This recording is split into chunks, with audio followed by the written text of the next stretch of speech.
Hello,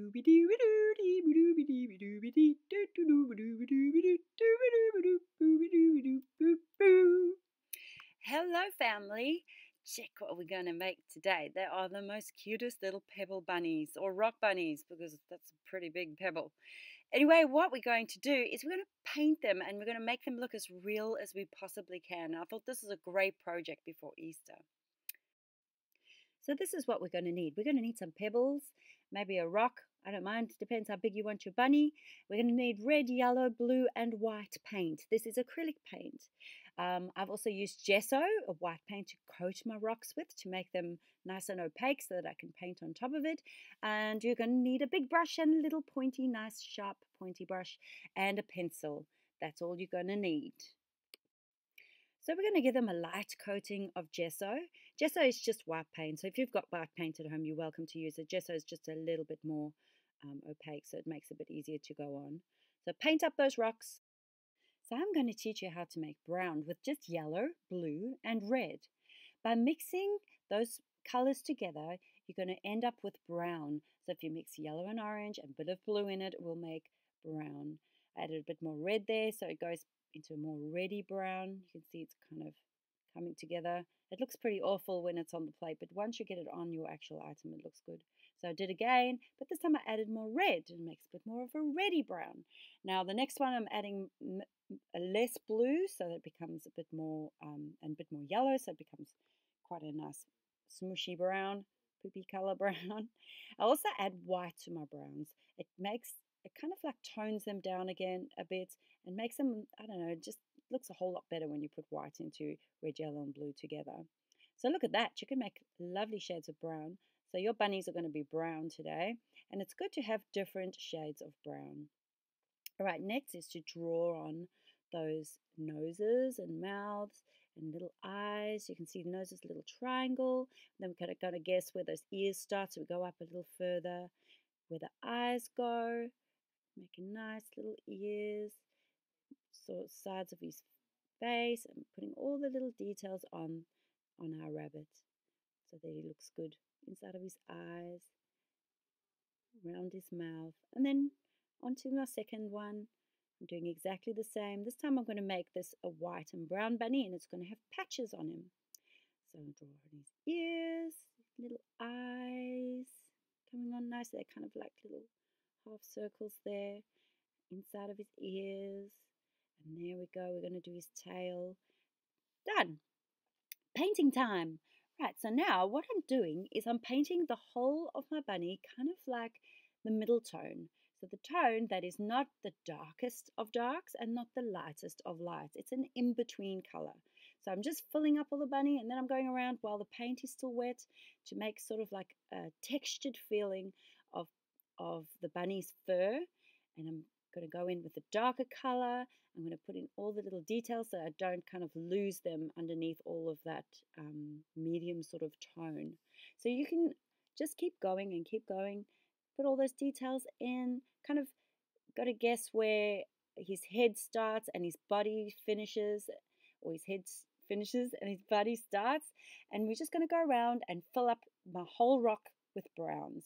So I'm kind of using those lighter browns first, and wherever there's a shadow, I use a darker brown. I'm also doing a few little patches of different colors because patches make fur. Fur looks great with patches, and I'm doing the same with my second one. So this is our first coat of colors. You're going to do quite a few coats. Good paintings always have lots of coats.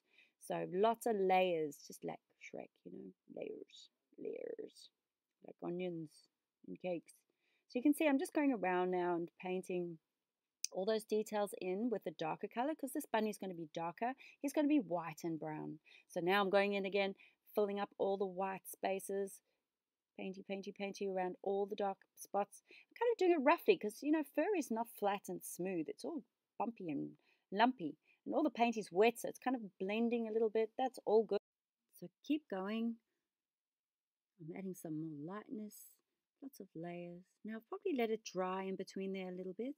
I've picked up my tiny brush and I'm mixing a bit of water with it to make the paint a little bit thinner so that I've got more control of that brush. I can make thinner lines, thin paint, thin brush, equals thin lines. So remember that. You can see now with the dark color, I'm mixing water with it. You can see a nice thin line coming out there.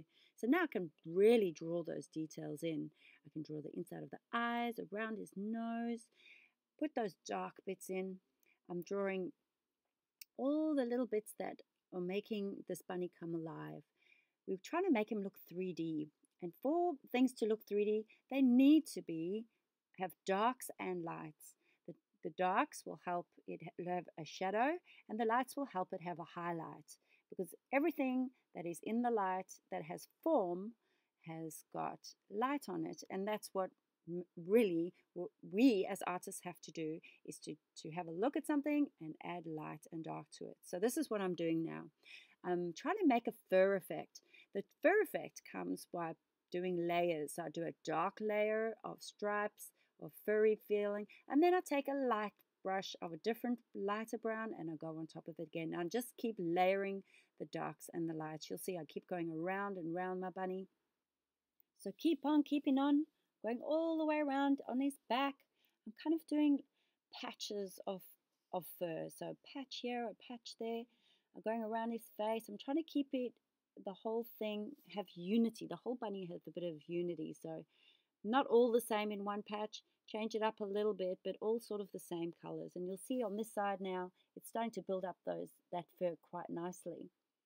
Going around his back to the other side. See, I'm kind of doing brushing in lines, in sections, instead of just going crazy and doing the same color all over, lots of lines all over. I'm kind of doing patches and strips of color. Back onto his head. And just keep on going, keep on going. You can see the white layer going on there. Brush, brush, brush. Nice and thin. Work on his face a little, nice and light around his eyes so that the darkness shows up well. Build up those layers. Looking good. Using lots of white, because remember white kind of dries a little bit darker. So now I'm going to use a bit of darkness again. Brush, brush, brush. Contrast, that's what we want. Go around his ears so that they stand out a little bit more. A few more details.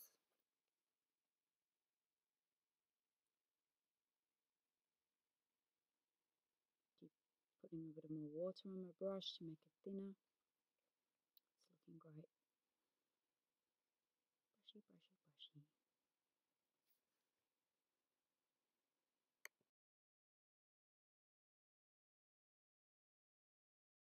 Almost done now with this bunny. The last thing I need to do is give him some details. I'm going around the eyes. Make those eyes stand out nicely again. Didn't like the nose. See you later, nose. Put that on again. I think I made the nose a little bit to the left, so just redrew that nose in a bit. Make it look a bit more symmetrical. The rock is kind of all bumpy and lumpy as well, so kind of makes it hard to judge where to put things. It's looking quite good. Lighten up that nose, fix up that nose a bit. So I'm also going around his ears and putting some darkness there again. I'm kind of splitting up those ears to make it look like he's got fur around there. With darkness inside of his ears to make them look more 3D. I think he's looking quite good. Some little hairs going into that darkness. So it looks like there's hair covering over that hole that's going into his. Now I spent a lot of time doing fur on this bunny, you can see. I just kept building up layer upon layer upon layer. I actually didn't know when to stop. Eventually I just said, nah, that's it, no more fur for you, because I could have just gone all day. Anyway, so I picked up the next one, started putting the little details back on that bunny.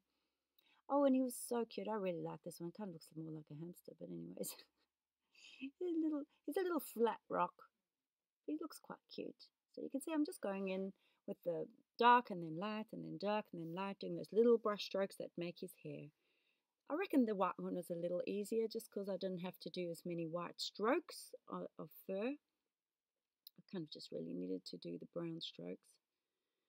Also decided to give him blue eyes, which I don't know if it was a great idea. I don't know if bunnies actually ever have blue eyes.